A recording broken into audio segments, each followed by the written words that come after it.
Welcome back in one of the Bears Travel Plays YouTube channel. Today is Friday, November 22nd, and I'm back with some more NCAA basketball action. We've got a great slate on Friday, one of the best we've had. I'm going to be looking at two games, both of them going to be at night. I don't like midday action when I'm at work and I can't watch the game, so two games at night. We have the top 25 matchup between Duke and Arizona. We also have Nebraska going up against Creighton, 4 plays in total, 2-player props, 2 games picks. Before we do that, let's take a look at the plays from Thursday night. We have Tennessee minus 12.5.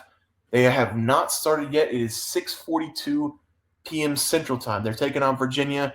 We got them minus 12.5. I just put this one in. Chas Lanier minus 104 over 13.5 points on FanDuel. Didn't look on PrizePicks. I don't think it was on PrizePicks whenever I checked around 5 o'clock. So I went ahead and put it on FanDuel. So we do have both of those plays in action tonight. Hoping for a 2-0 day because things have been slipping just a little bit after the hot start of the season. But let's go over, take a look at the games for Friday. We are going to be looking at what should be a top 25 matchup here. Nebraska going up against Creighton.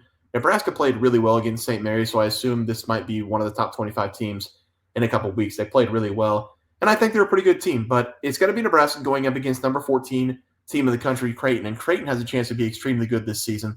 They've got a couple guys that came back from last season, including Cockbrenner, who is with the team now. I think this is year 24 or 25 for him there.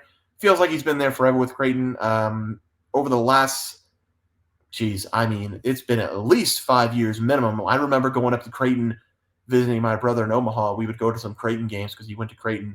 That was 2020, maybe back into 2021. So he's been there at least 5 years. So maybe this is year number 5 for him. Who knows? But he's the best player on the floor. He's tremendous. He's scoring 26 points per game so far. He's doing everything for Creighton. The crazy part about Creighton is that the number 14 team in the country, they've got an even talented player that he hasn't even played yet. His name is, I don't want to butcher the name, man. It's Fedor Zucic. It's the best you're going to get. He committed to Creighton in the offseason. Creighton had to give him a ton of money, I'm assuming, because this is a guy who was projected to be a first-round pick in the NBA draft. He was playing pro internationally for nearly 4 years. He withdrew from the NBA draft. Actually, I should go back. He has been pro since he was 16. So I don't know if he's been playing for 4 years. I think he's 21 now, so I think it has been 4 years, actually. But he withdrew from the NBA draft. Instead of going to the NBA, Creighton gave him a blank check. So he's going to be making a lot of money this season, but he's going to be playing with Creighton. Not currently eligible.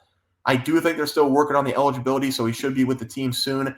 Whenever he joins the squad, it's going to be Ashworth, Cockburn, and him scoring probably 80-plus points per game. For Nebraska, I've already talked about this team this season. They did play a lot better than I thought they would going up against St. Mary's. They were able to score a lot more than I thought as well. But Bryce Williams was great in that game. He's been great to start the season, nearly 20 points per game.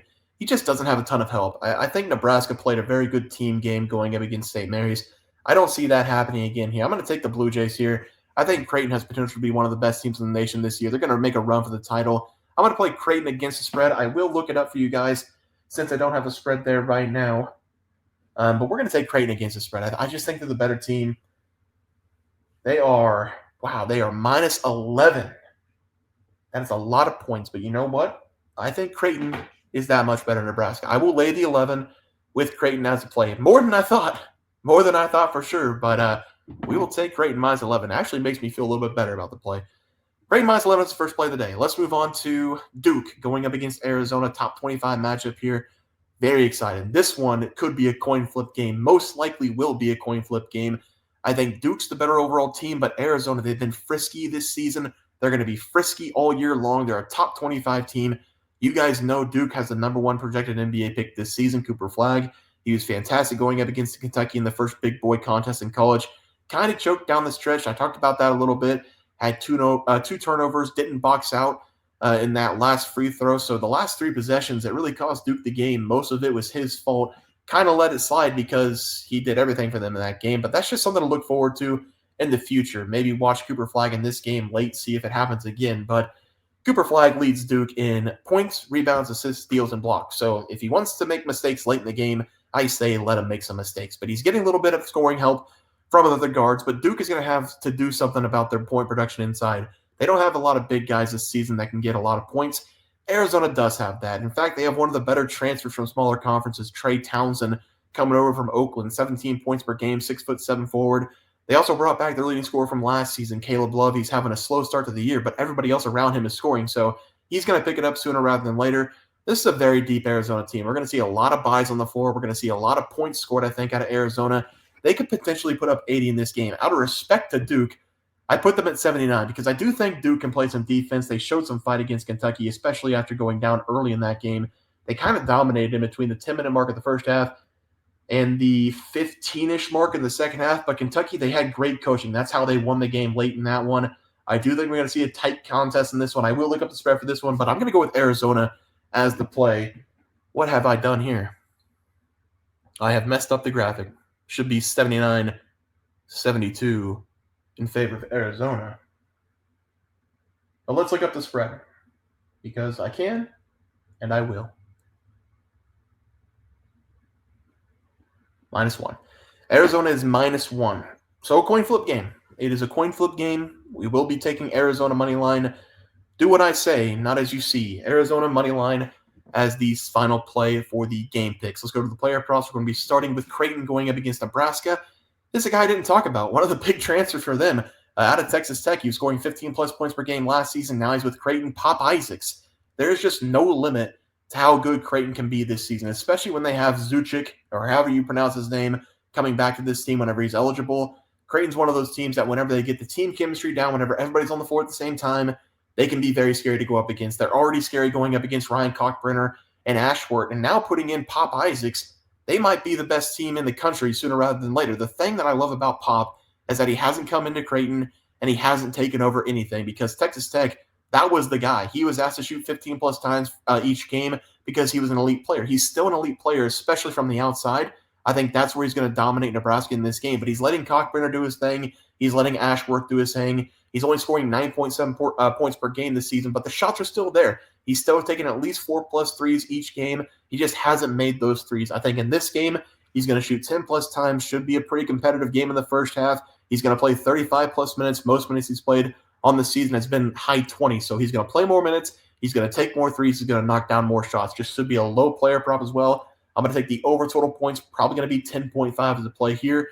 For the next play, we're going to be looking at Duke going up against Arizona. Last time we took Cooper Flagg, it was over 19.5 points. I said in the breakdown, probably going to score 20+ points. That's exactly what he did. In that game going up against Kentucky, he took over for the most part. He didn't have a great day from behind the arc. He only made one of his 3-point shots, but he still scored 26 points in the game. Kentucky, that was the best game of the season for him so far. He's not needed. Duke does not need him whenever they're going up against teams like Wofford.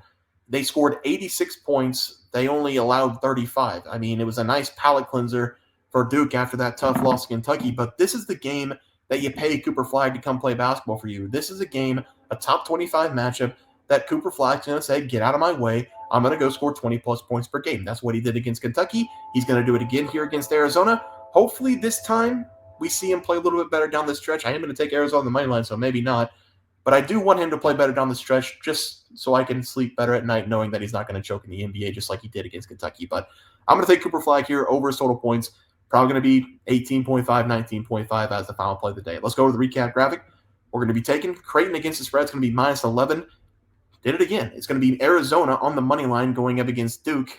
Maybe what do my early self think?